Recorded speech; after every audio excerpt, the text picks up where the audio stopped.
ಅರ್ಥ. ಕಿಡ್ನಿ ಸಮಸ್ಯೆ ಇದ್ರೆ ಮೂತ್ರದ ಮುಖಾಂತರ ಪ್ರೋಟೀನ್ ಹೊರ ಹೋಗುವುದಲ್ಲದೆ ಕಣ್ಣುಗಳು ಊದಿಕೊಳ್ಳುತ್ತವೆ. ಈ ಲಕ್ಷಣಗಳ ಕಿಡ್ನಿ ಸಮಸ್ಯೆ ಇದೆ ಎಂದು ತೋರಿಸುತ್ತದೆ. ಕಿಡ್ನಿ ಸಮಸ್ಯೆಗೆ ಇದ್ದಾಗ ಹೈ ಬಿಪಿ ಕಾಣಿಸಿಕೊಳ್ಳುತ್ತದೆ. ಈ ಲಕ್ಷಣ ಕೂಡಿ ಕಿಡ್ನಿ ರೋಗ ಇದೆ ಎಂದು ತೋರುತ್ತದೆ. ದೇಹದಲ್ಲಿನ ವ್ಯರ್ಥ ದ್ರವಗಳು ಹಾಗೆಯೇ ಉಳಿಯುವುದರಿಂದ ಚರ್ಮದ ಕೆಳಗೆ ಸೇರಿ ತುರಿಕೆಯನ್ನು ಉಂಟು ಮಾಡಿ ಚರ್ಮ ಒಣಗಿದಂತೆ ಕಾಣುತ್ತದೆ. ಕಿಡ್ನಿ ಸಮಸ್ಯೆ ಇದ್ರೆ ಬಾಯಿ ದುರ್ವಾಸನೆ ಬರೋದಲ್ಲದೆ ಲೋಹದ ರುಚಿ ನಾಲಿಗೆಯಲ್ಲಿ ಇರುತ್ತದೆ. ಕಿಡ್ನಿ ಸಮಸ್ಯೆ ಇದ್ರೆ ಉಸಿರಾಟ ಸಮಾನವಾಗಿರಲ್ಲ.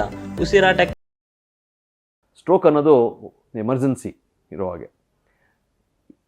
ಮೆದುಳಲ್ಲಿ ರಕ್ತಸ್ರಾವ ಆದರೆ ಅಥವಾ ಹೆಪ್ ಕಟ್ಬಿಟ್ರೆ ಬ್ಲಡ್ ವೆಸಲಲ್ಲಿ ಸ್ಟ್ರೋಕ್ ಆಗುತ್ತೆ. ಅದು ನಿಮಿಷದಲ್ಲೇ ಬ್ರೈನ್ಗೆ ವ್ಯಾಪಕವಾಗಿ ಹರಡಿ ತುಂಬ ಡ್ಯಾಮೇಜ್ ಆಗುತ್ತೆ. ಸೊ ಅದರಿಂದ ರಿಕವರಿ ಆಗೋದು ಲೇಟ್ ಆಗ್ಬೋದು. ನಾವು ತಕ್ಷಣವೇ ಅದರಲ್ಲಿ ನಾವು ಕ್ರಮ ತಗೊಳ್ಳಿಲ್ಲ ಅಂತಂದರೆ.